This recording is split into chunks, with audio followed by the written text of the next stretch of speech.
multiplexación, adquisición, procesamiento y modulación.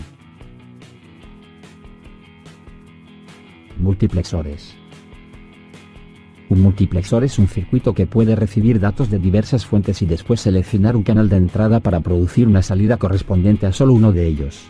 En las aplicaciones en que se necesita hacer mediciones en varias ubicaciones, en vez de utilizar un conversor analógico a digital y un microcontrolador para cada medición, se usa un multiplexor para seleccionar cada entrada en turno y conmutarlas a través de un solo convertidor analógico a digital y un microcontrolador. Ver figura 1. El multiplexor es, en esencia, un dispositivo de conmutación electrónica con el que las entradas se muestran por turno.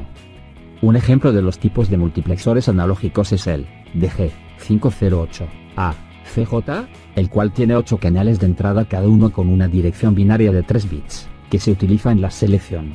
El tiempo de transición entre cada toma de muestras es 0.6 microsegundos.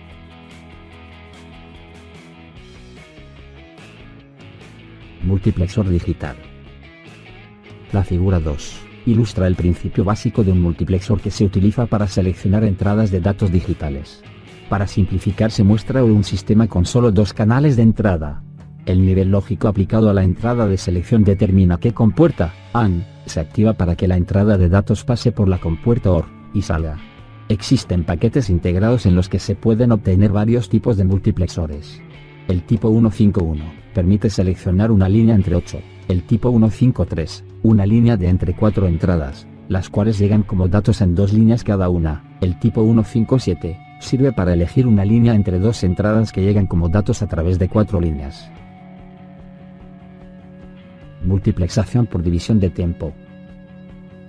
Con frecuencia se necesita que diversos dispositivos periféricos compartan las mismas líneas de entrada-salida de un microcontrolador. Por lo tanto, a cada dispositivo se le proporcionan los datos característicos necesarios para asignar a cada uno una ranura de tiempo particular durante la que se transmiten datos. Esto se llama multiplexación por división de tiempo. La figura 3 ilustra cómo se utiliza para controlar 2 dispositivos de indicación. En la figura 3A, el sistema no está multiplexado en tiempo, pero en la figura 3B, sí. Adquisición de datos. El término adquisición de datos describe el proceso que consiste en tomar datos de los sensores e introducirlos en una computadora para procesarlos. Los sensores están conectados, por lo general después de algún acondicionamiento de señal, a una tarjeta de adquisición de datos conectada en la parte posterior de una computadora. Ver figura 4A. La adquisición de datos es una tarjeta de circuito impreso para entradas analógicas, que cuenta con circuitos para realizar funciones de multiplexión, amplificación, conversión analógica a digital, registro y control, a fin de alimentar las señales digitales muestreadas al sistema de computación. En la figura 4B, se presentan los elementos básicos de estas tablillas. El software de la computadora controla la adquisición de datos a través de la tarjeta DAC. Cuando el programa requiere la entrada de un sensor en particular, activa la tablilla enviando una palabra de control al registro de control y estado. En esta palabra se especifica el tipo de operación que debe realizar la tarjeta. Esta conmuta al multiplexor con el canal de entrada respectivo.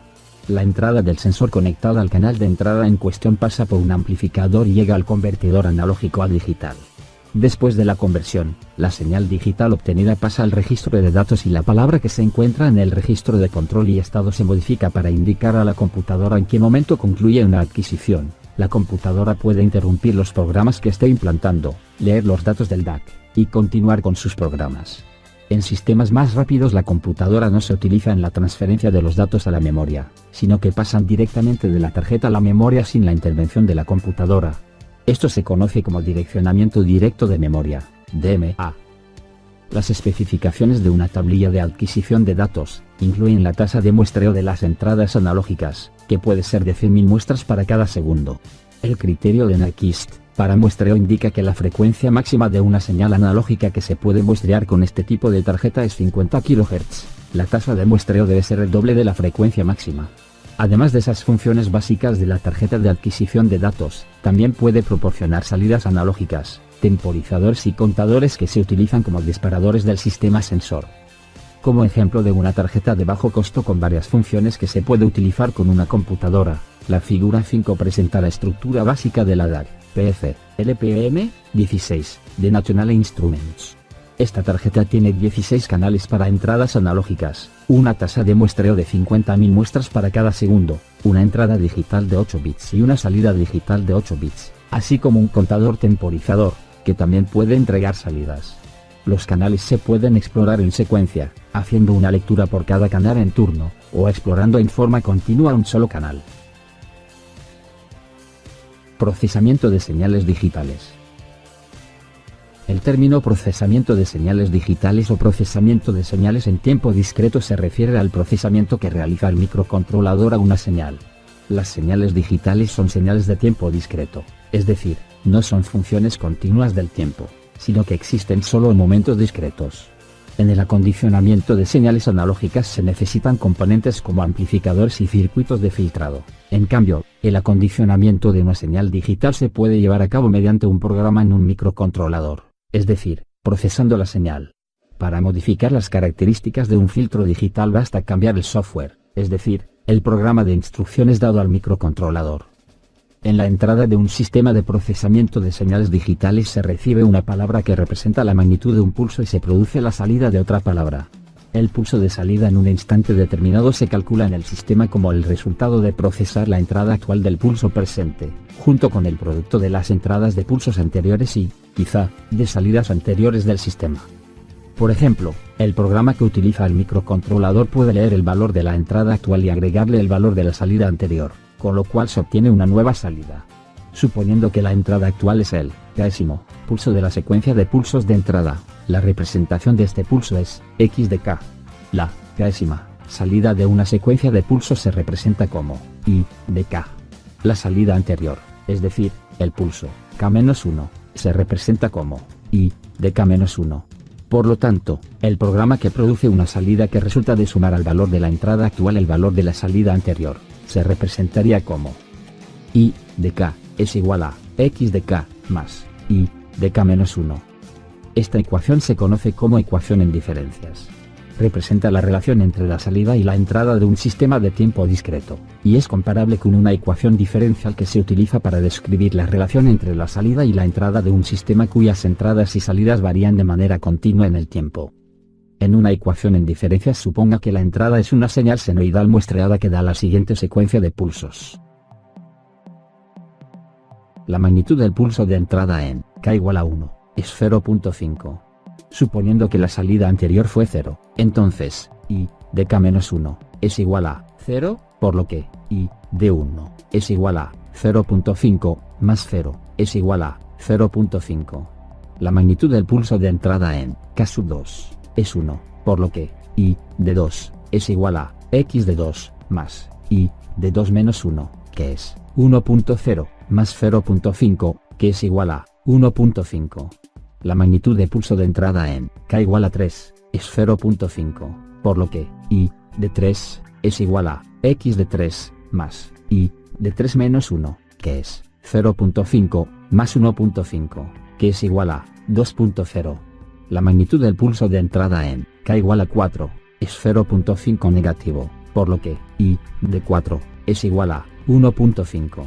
La magnitud del pulso de entrada en k igual a 5 es 1 punto negativo, por lo que i de 5 es igual a 0.5. La salida está formada entonces por los pulsos. Se podría continuar de esta manera hasta obtener la salida para todos los pulsos. Otro ejemplo de ecuación en diferencias sería i de k igual a x de k más a por i de k-1 menos b por i de k-2. La salida es el valor de la entrada actual más a veces la salida anterior, menos b veces la última salida excepto una. Si a es igual a 1 y b igual a 0.5, y se supone que la entrada es la señal senoidal muestreada antes, la salida ahora es. También existe una ecuación en diferencias que produce una salida similar a la que se habría obtenido mediante la integración de una señal continua en el tiempo. La integración de esta señal entre dos instantes se puede considerar como el área bajo la curva de la función continua en el tiempo entre esos dos instantes. Así, si se consideran dos señales en tiempo discreto, x de k y x de k-1, que ocurren con un intervalo t entre ellas, ver figura 6, el cambio en el área es un medio t factor de x de k más x de k menos 1. Entonces, si la salida es la suma del área anterior y el cambio en esta área, la ecuación en diferencias es y de k es igual a y de k menos 1, más un medio, t, factor de x de k, más x de k menos 1. Esto se conoce como aproximación de Tustin para la integración. La diferenciación se puede aproximar determinando la tasa de cambio de una entrada. Si la entrada cambia de x de k menos 1 a x de k en un tiempo t, la salida es y de k es igual a x de k menos x de k menos 1, dividido por t. Modulación por pulsos. Un problema frecuente en la transmisión de señales de corriente directa de bajo nivel generados por sensores es que la ganancia del amplificador operacional usado para amplificar estas señales puede experimentar una deriva, al igual que la salida. Este problema se puede corregir si la señal es una secuencia de pulsos en vez de una señal continua en el tiempo. Una manera de lograr esta conversión es dividiendo la señal de corriente directa como se sugiere en la figura 7. La salida del divisor es una cadena de pulsos cuyas alturas se relacionan con el nivel de corriente directa de la señal de entrada. Este proceso se llama modulación por amplitud de pulsos. Concluida la amplificación y demás acondicionamiento de la señal modulada se remodula para obtener una salida de corriente directa. En la modulación por amplitud de pulsos, la altura de los pulsos se relaciona con la magnitud del voltaje de corriente continua.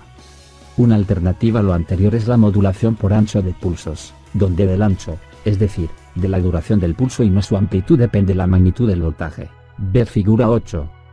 La modulación por ancho de pulsos se utiliza mucho en los sistemas de control para controlar el valor promedio de un voltaje de corriente continua. Entonces, si hay un voltaje analógico constante y se divide en pulsos variando el ancho de los pulsos, de manera que el valor promedio del voltaje pueda modificarse. En la figura 9 se ilustra esto. El término ciclo del trabajo se refiere a la fracción de cada ciclo en el cual el voltaje es alto. En el caso de una señal PWM, el valor es alto durante la mitad de cada ciclo y el ciclo del trabajo es un medio, o 50%. Si esto sucede solo durante una cuarta parte de cada ciclo, el ciclo del trabajo es de un cuarto, o 25%.